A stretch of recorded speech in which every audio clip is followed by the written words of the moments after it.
and welcome to another episode of Moving Picture Massacre.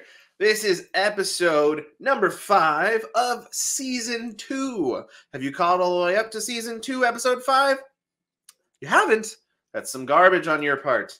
Go back. We have 16 episodes in season 1 and another 4 already on the channel for season 2. And again, it's going to be another glorious movie that we talk about today. I'm going to let Ricky take this away because Ricky found this movie and I think at Goodwill, but I'm not 100% sure, so I'll let him talk about it. I actually found this movie while we were in Austin, Texas. It still has the little sticker. Where am I at? It's that little record shop we went to in Austin. But this is a made-for-TV movie. Came out in 2000, 2001, somewhere around there. They can't figure it out, so we can't figure it out either. It came out on Sci-Fi. Yeah. I'm just gonna, for those who didn't watch last week's episode, I'm gonna read the back of the slipcase again, kind of give you an idea of what the movie was about. So this movie, Lost Voyage, Aaron Roberts, played by Judd Nelson, has built an obsession around unexplained occurrences in the Bermuda Triangle. One of the triangle's most intriguing victims, the cruise ship Corona Queen, suddenly emerges after a disappearance of more than 25 years. After learning of the ship's reappearance, his curiosity gets the best of him.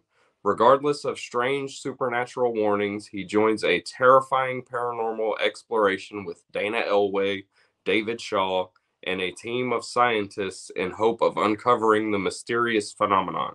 Once on board, the Corona Queen seems to come alive as they face horrifying unearthly forces. Okay. This movie, the way it was shot, the way it was written, I felt like I was watching a dramatization from one of those paranormal ghost hunter shows. I was expecting fully for Zach Bagans to start narrating. It was just horribly done. Before I tear this thing apart, Tom, what did you think? You know, I take issue with the description of the movie to begin with because he was only interested in the Bermuda Triangle because his dad and soon-to-be stepmom, they were on their honeymoon, so it was his stepmom now. His dad and stepmom were on the ship that then disappeared in the Bermuda Triangle. So if that never happened to him, he wouldn't have given a damn. So why it doesn't bring up that the Corona had his dad on it, and was it supposed to be like a twist or something? Like, it wasn't played out as one at all. And it's not like what was that? That's the first opening scene of the movie, is showing them. Exactly. Yeah. Exactly.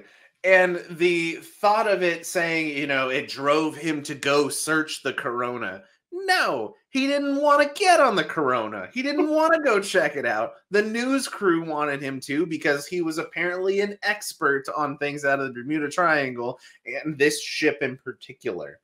So, terrible description on the back. I don't like that. I did not like the movie at all.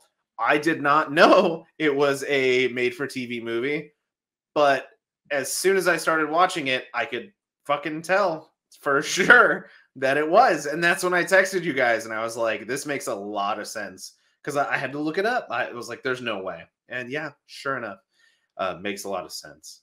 This movie had many faults to it. I would love to watch it with a group of 5 or 10 people, but I still don't think it would matter.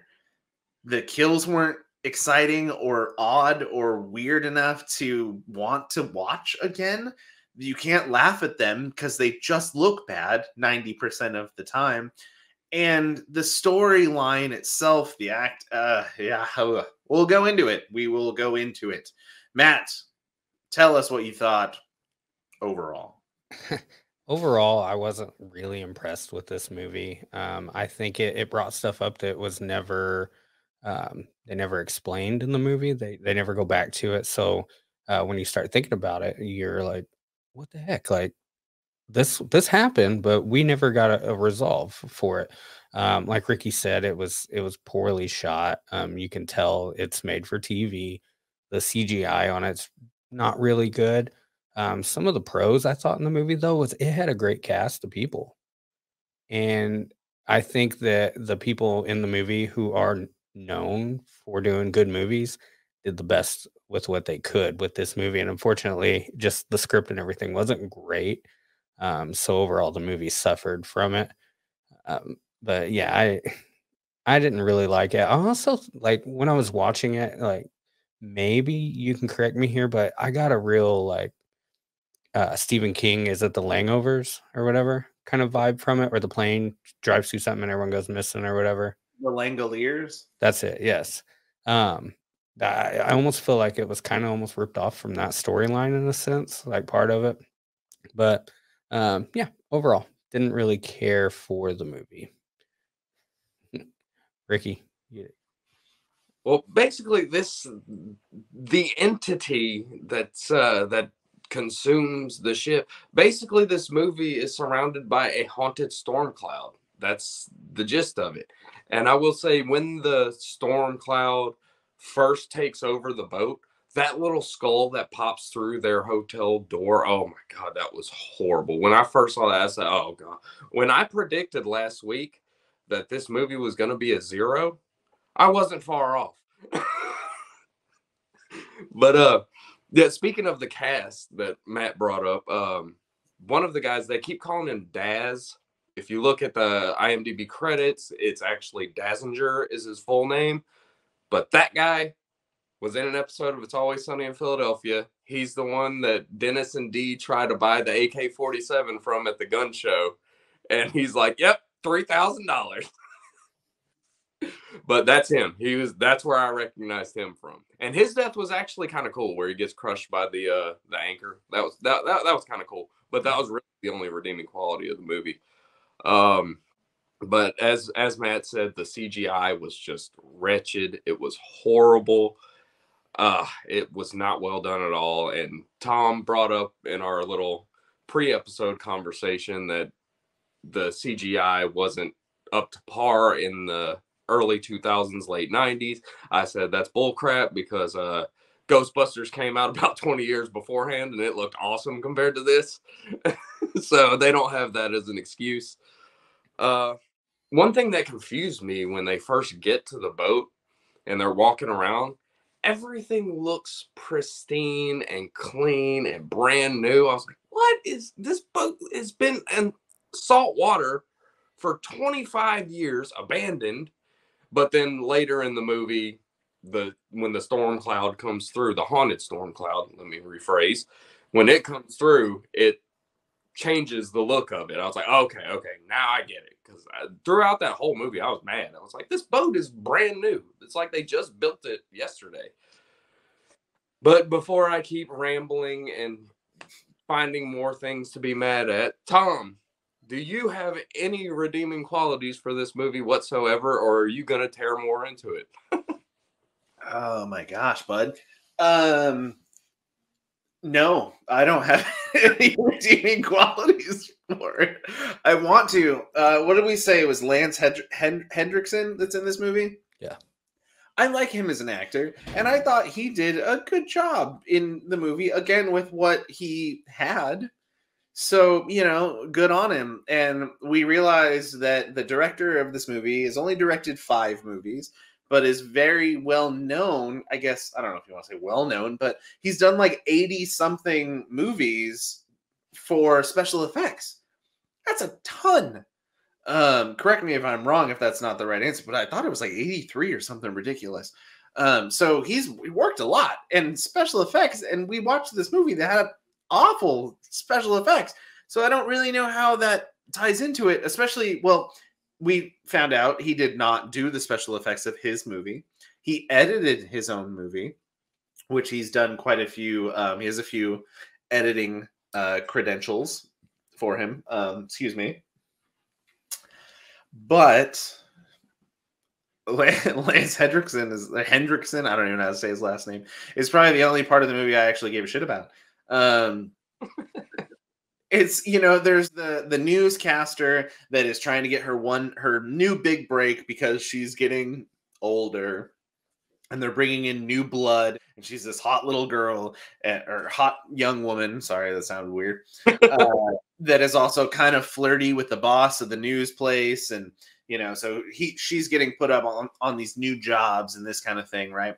So the older girl, older by like probably 2 years compared to the other girl, is feeling the heat and needs a good story, right? So this is the big story. They're going to this ship. They're not even supposed to be on the ship. The Coast Guard's not supposed to know that they're on the ship. Big old, who knows what's going on.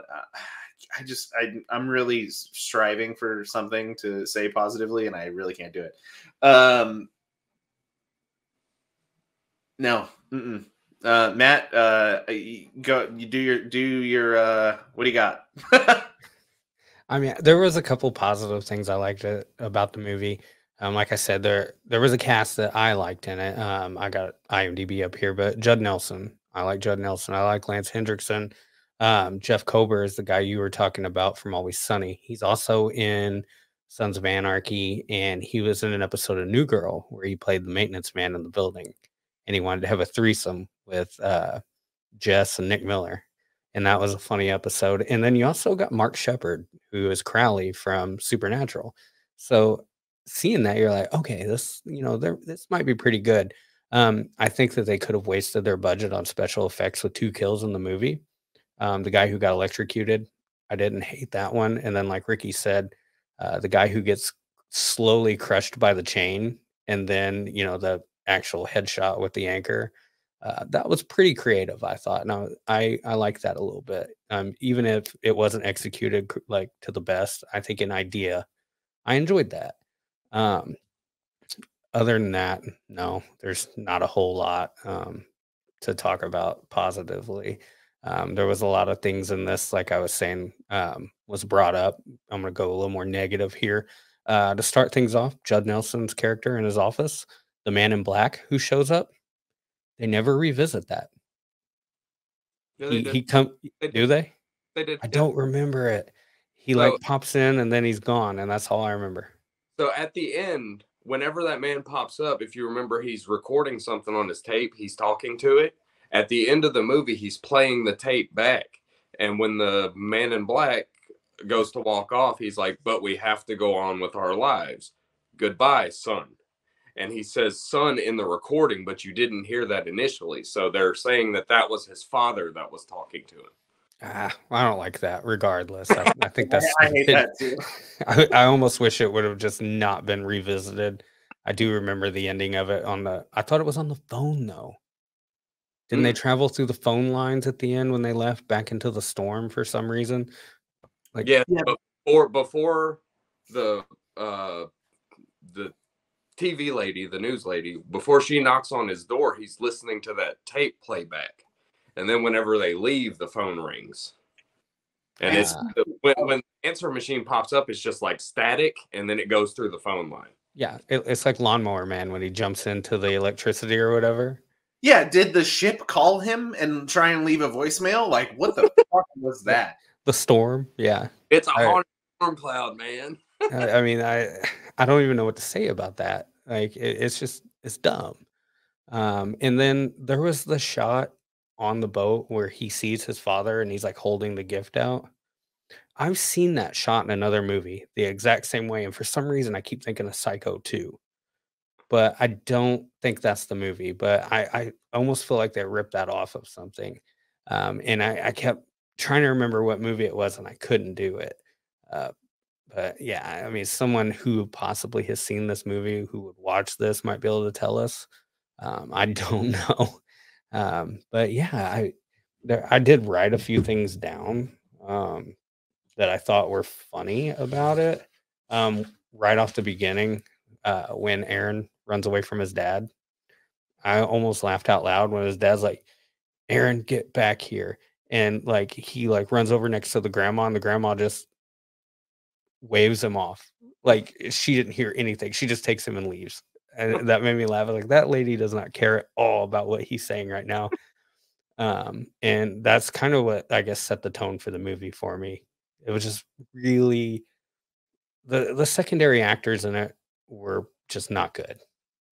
I think if the no names were better, we could have possibly had a little bit better movie, regardless of how bad the CGI was. But yeah, you had decent actors and then the worst actors. So I feel like your intro you mentioned there too has like some of the worst ADR I've ever heard. Like they obviously recorded all the dialogue in a room and not on the set of wherever they were, and it sounded so bad and looked so bad. And I think that's the closest thing we actually see to a ship. And I was focusing too much on the people to notice if they were actually standing next to a ship, because you never see a real ship again in that whole movie. yeah, It's only a CGI block of, some like PS2 or PS3 game looking boat. And that's it. You never see a real boat. it's just so bad. It's really bad. It's really bad. Yeah. You have anything else before I continue? No, go ahead. Take it away. Okay. No, I'm kidding.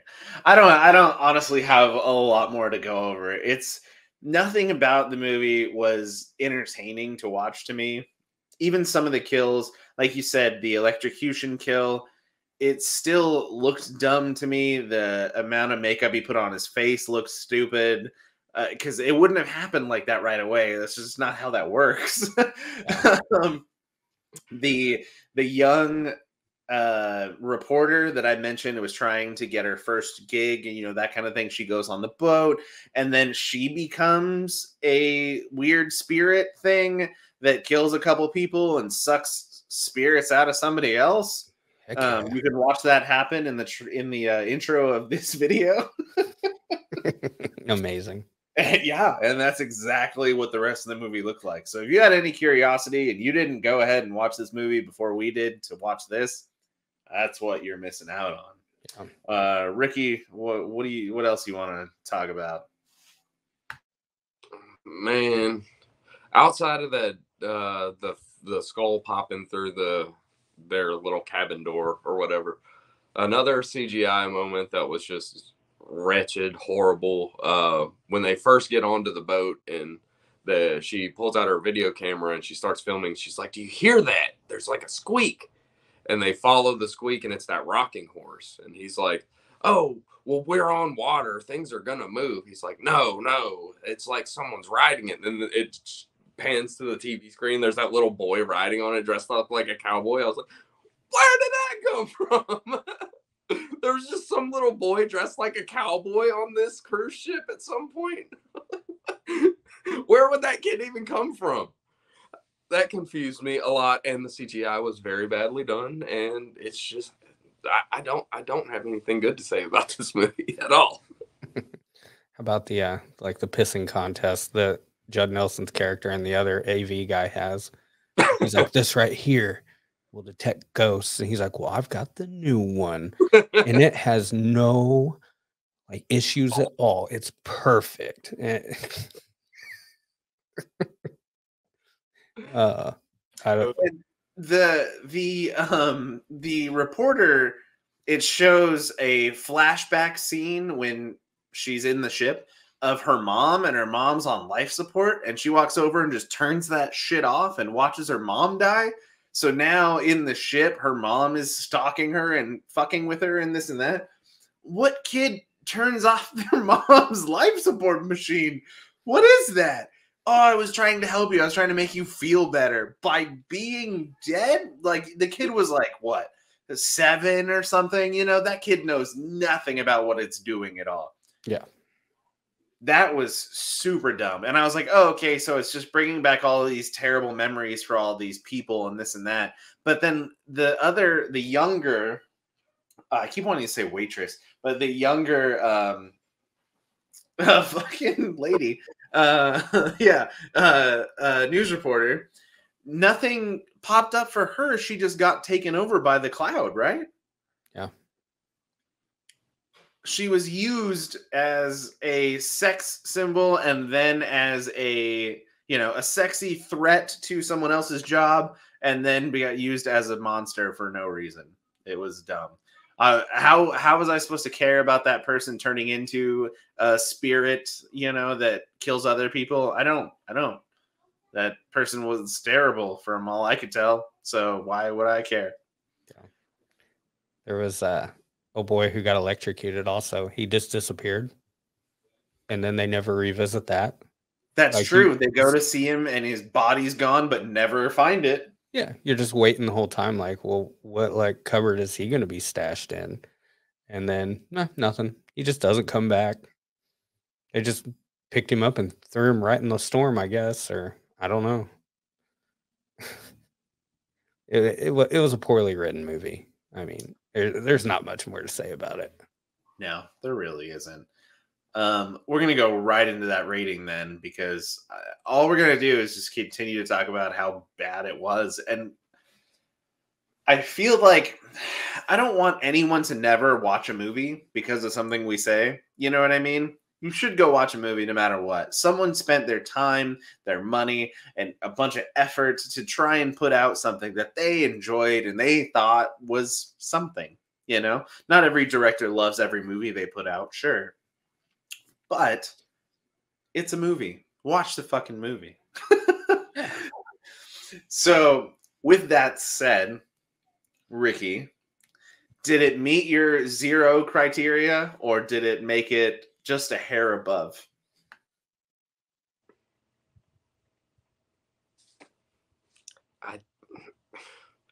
I can't give it anything above a 0 because there was nothing that I liked about this movie. So it's just bad. Goose eggs. Dang. Me? Oh, shoot. I'm maybe a 1. I'm gonna, I'll say a 1 on this one. You're putting this Fear? I really did not like Fear. Dang. And there was a little bit with this where I was like, I don't mind this as much as I thought I was going to. Maybe it was because reading like the group chat, I set myself up for like the worst thing possible, and it turned out it was a little bit better. But yeah, I didn't like either one, but I think I like this one a little bit better. It's funny though, like what you said about these movies, we're giving them all poor ratings. We kind of went out of our way this time to like find real garbage out there, and I think we're really successful about it. I'm just waiting for that one that we accidentally like picked that turns out to be good now. Like, and maybe these movies too, someone did make these, but maybe these are like Tommy Wiseau movies. Like they just have to have a little bit more time to fester and be better. I don't know. Tom. Oh God. So did we all give Fear a 0.5? Is that what we ended up with? Yeah. God, I can't do that. I cannot say that I liked this even as much as Fear. So I honestly have to give it a 0. The look of it bugged the hell out of me, with it being a made-for-TV movie. The special effects of the movie were the worst things we've seen in a movie so far, realistically. And we've watched movies like we watched Dementia 13 just a few weeks ago, and that movie was in black and white. It was so old. And like those axe killings and things like that were so much better than any of the special effects we saw in this movie. So I have to. It's a 0. It's a 0 from me. That's first and hopefully not the last, but 0 for me. I'm sure I have 2 more 0s lined up in my little catalog of movies for this season. But I will say, anybody out there, just go check it out. Y'all, it's on one of these streaming apps for free. Just check it out. If you like it, you like it. Our opinions are different from your opinions. You may love a movie we hate. We may love a movie you hate. Just check it out for yourself. But if you want to watch a really cool movie about a haunted ship, go watch Ghost Ship that came out 2 years later. It's infinitely better than this one, I promise. Oh, yeah. Just the intro is better than this whole movie. Greatest intro in cinematic history, by far. I will die on that on that hill. I will go down swinging. That is the greatest intro in cinematic history. The only thing I don't like about that intro is that the girl that survives is not like the cord that cuts the dude that she's dancing with cuts him in the face, right? But other people get cut in half, and it all goes in the same area. So I don't understand how nothing hit her. I don't believe that. Well, the kind of coming down into pendulum kind of, so it's got okay. So maybe it caught his head before it went down and she was below it. That's hindsight. I'd have to watch the movie again, but that's my best guess after not watching the movie for 15 years. But I'll say, little caveat, Emily Browning, when I was 14 years old, I was in love with her. And as we have both gotten older, nothing has changed. I still love you all these years later. So Emily Browning, I'm single. Call me. I hope that works. She is one of our subscribers. I know that for a fact. I hope it works. Yeah. No, she'll find. Yeah. No, Ricky said you can stream this movie for free. I want someone to go buy it and then tag us in it. Like I want to see like someone be bold enough to waste money on this movie just because we watched it. I spent $2 on the movie. If you can, hard-earned money. Don't take our word. Yeah, if you can find the movie and buy the movie, I'll pay you back for it. Just to know that you went and found it and picked it up. Yeah, anything, $1 or less, though. Yeah, I'm not paying $20 for this movie. You can find it for, $2.50 or below. I'll pay for it.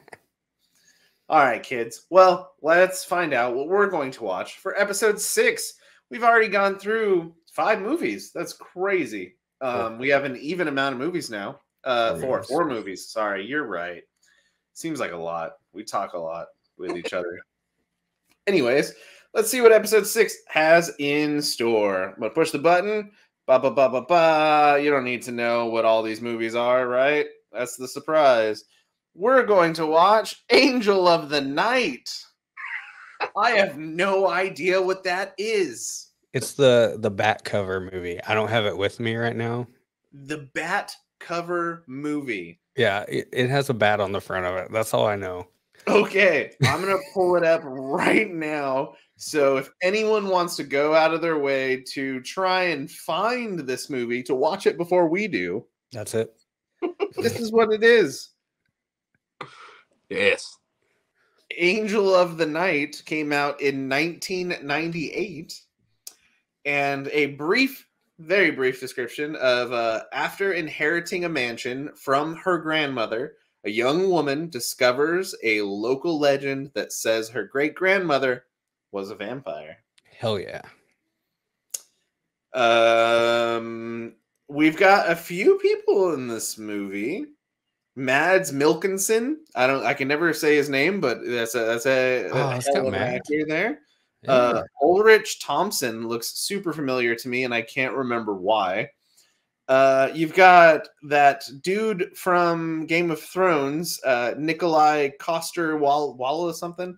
The guy that played Jaime Lannister there, who had sex with his sister in that TV show.